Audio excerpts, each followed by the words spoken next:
மங்களப்பேட்டையில் விநாயகர் சிலைகள் ஊர்வலம் 600 போலீசார் பாதுகாப்பில் ஈடுபட்டனர். நாடெங்கிலும் கடந்த 27ஆம் தேதி விநாயகர் சதுர்த்தி விழா தொடங்கியது. கடலூர் மாவட்டம் விருதாச்சலம் அடுத்துள்ள மங்களம்பேட்டை மற்றும் அதனை சுற்றியுள்ள பல கிராமங்களில் பொதுமக்கள் தங்களது வீடு மற்றும் பொது இடங்களில் விநாயகர் சிலைகளை வைத்து வழிபட்டு வந்தனர். இவ்வாறு வழிபட்ட விநாயகர் சிலைகளை 5வது நாளன்று மங்களம்பேட்டையில் ஊர்வலமாக எடுத்து செல்வது வழக்கம். அதன்படி இந்து முன்னணி சார்பில் விநாயகர் சிலைகள் ஊர்வலம் நடைபெற்றது.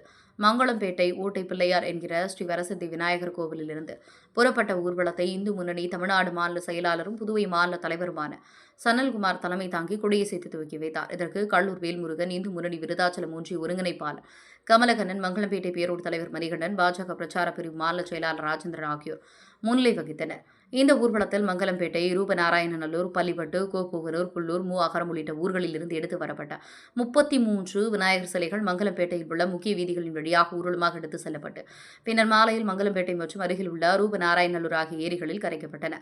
இந்த ஊர்வலத்தில் வடக்கண்ணீர் ஜெயச்சந்திரன், கோவலானூர் மணிகண்டன், இந்து முன்னணி மங்களம்பேட்டை பேச்சர் செயலாளர் தர்மராஜ் உட்பட பலர் கலந்து கொண்டனர். அசம்பாவித சம்பவங்கள் எதுவும் ஏற்படாத வகையில் கடலூர் மாவட்ட காவல் கண்காணிப்பாளர் ஜெயக்குமார் தலைமையில் கடலூர் கூடுதல் காவல் கண்காணிப்பாளர் கோட்டீஸ்வரன் மேற்பார்வையில் விருதாச்சலம், திட்டக்குடி, சேத்தியாத்தோப்பு, நெய்வேலி, சிதம்பரம், பண்ருட்டி மற்றும் கடலூர் உள்ளிட்ட 7 காவல்துறை கண்காணிப்பாளர், விருதாச்சலம் அனைத்து மகளிர் மங்களம்பேட்டை, வெண்ணாடம் என 3 போலீஸ் இன்ஸ்பெக்டர்கள், சப் இன்ஸ்பெக்டர்கள், 100 அதிவிரைவு படையினர், 100 ஊர்காவல் படையினர், 150 உள்ளூர் போலீசார் என 600க்கும் மேற்பட்ட போலீசார் பாதுகாப்பு பணியில் ஈடுபட்டனர்.